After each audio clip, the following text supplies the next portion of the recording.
Okay, Friday morning on the road to Bristol Motor Speedway to see what Jetbird's got out here. Beautiful day, no more rain, blue skies. Looks like fine weather for me. Got my jacket, my MikeMulhern.net jacket. That ward off the chill. It's going to be pretty chilly today. Maybe a high of 60. But what I'm up to, no more Mr. Nice Guy.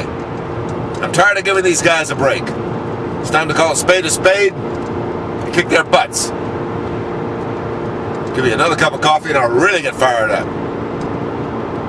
I'm tired of watching these guys tool around, making millions of dollars, and complaining about the cars not working right.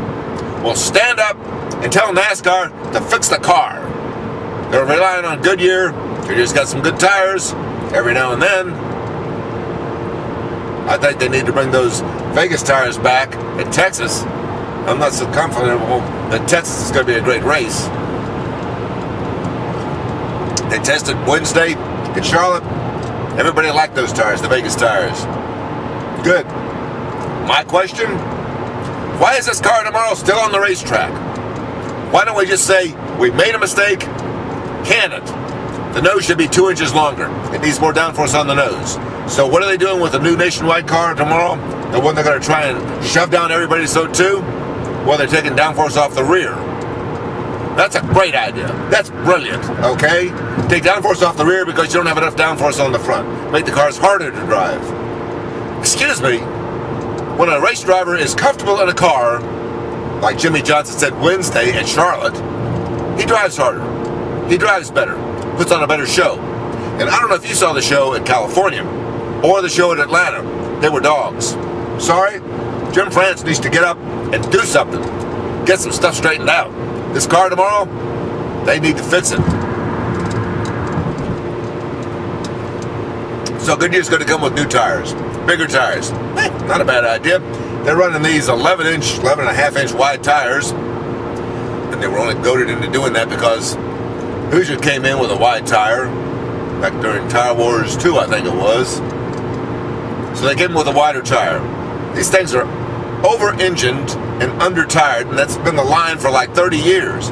Let's take some horsepower out and give them bigger tires. I'm looking at buying a new car, okay? This thing's got 140,000 miles on it, been driving it up and down the road, coast to coast, border to border for so many years. I gotta get a new car, okay? Looking at some new cars, they're running 18-inch wheels on some of these cars. 18-inch wheels. That's like a semi. Hey, they handle great. So what does NASCAR have on their cars? These 200-mile-an-hour speed specials? 15-inch wheels. Duh. Can we get with the program here? At least 16-inch wheels. Maybe 17-inch wheels. Next year? Okay, if there's anybody around watching the sport next year. It's only Friday morning. By the time Sunday morning rolls around, I'll really be fired up.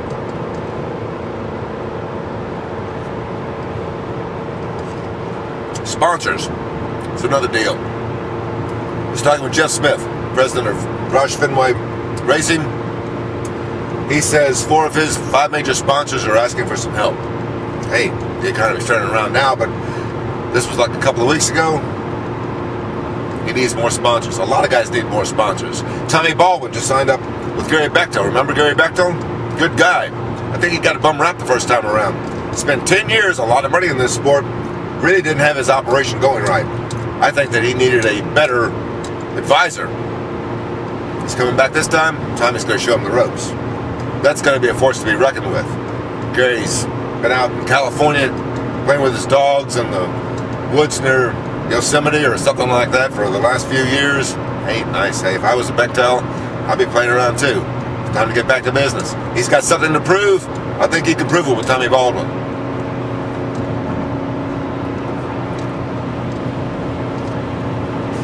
Pardon me while I shift into high gear, or whatever this car has for high gear.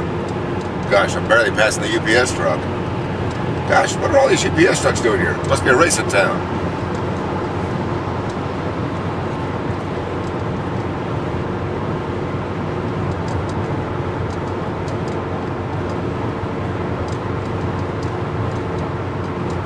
let's take the back road to the racetrack. You want to try the back road to the racetrack?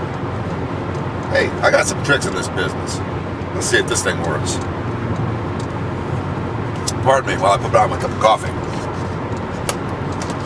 And another thing, is Jeff Gordon going to win a race anytime soon? We were adding up the car to mile races, okay, on the intermediate tracks, the 1.5 2 mile tracks, since it went into full-scale work about 1.5 years ago, okay? Carl Edwards kicking everybody's butt, right and left. Who's next? Well, Jimmy Johnson has 3 wins on those tracks. Kyle Busch has 3 wins on those tracks. Jeff Gordon is 0. Jeff Gordon has won more races, more than twice as many races as anybody else in the field out here today. And he might well win on Sunday. This is a good track for him. And the car tomorrow really isn't a factor at this particular track. But on the 1.5 2 mile tracks that make up the bulk of the circuit, Gordon is winless in the car tomorrow. Now that says something to me. Maybe it doesn't say something to NASCAR, but it says something to me. When the winningest driver in the field has not won in a car tomorrow at a 1.5 or 2 mile track, it boggles the mind. NASCAR's virtue over the years has been, they'll try something, if it doesn't work, they'll change it, make it right, okay? Well, this thing isn't working, let's make it right. No, they're sticking their head in the sand, leaving it up to Goodyear to make it right, leaving it up to the crew chiefs to make it right. The crew chief's telling me it's time for car tomorrow too, okay? Add 2 inches to the nose, put more downforce on the car, lower the center of gravity, take a couple 100 pounds off the car, wider tires. It's a simple thing. It's a race car. This is not a Formula One car. This is basically a 1955 Chevy small block engine, carbureted. And when was the last time you drove a car or a truck or anything with a carburetor on it? Does anybody even know what a carburetor is? Don't get me started on these engines. We should be listening to Doug Yates and Robert Yates and putting something new out on the racetrack. We've got to make this sport more in tune with what people are driving on the road and what they have under the hood and what they have under their suspensions. If this sport is not more closely tied in with Detroit in terms of styling, in terms of engines, in terms of cars, designs, it's not going anywhere. And you can see that in the TV ratings. Am I fired up enough? I don't know. This is the back road. I like this road. I like Bristol. Hey, my old roommate, Jeff Bird, runs this place. Does a pretty good job. I don't know about that charity race Saturday night. I think that's probably going to be a little iffy. Talking to Junior Johnson the other day. He came up here on a Tuesday, tested in one of those late model cars. I'm still not sure exactly what the format is. I think they're going to be playing with that thing right at the start of the race. He called up the next day, said he couldn't even get out of bed. 15 laps, 20 laps in one of those cars. Hey, it's a workout. It's a workout. And he hasn't been in a real race since 1966 at Rockingham. Wasn't that the year Rockingham opened, or was it 65? I can't remember. I don't go back that far. We're just getting warmed up. It's Bristol. Brings out the spirit in a man. Mike Mulhern, MikeMulhern.net. Let's see what happens when we hit the garage area this morning.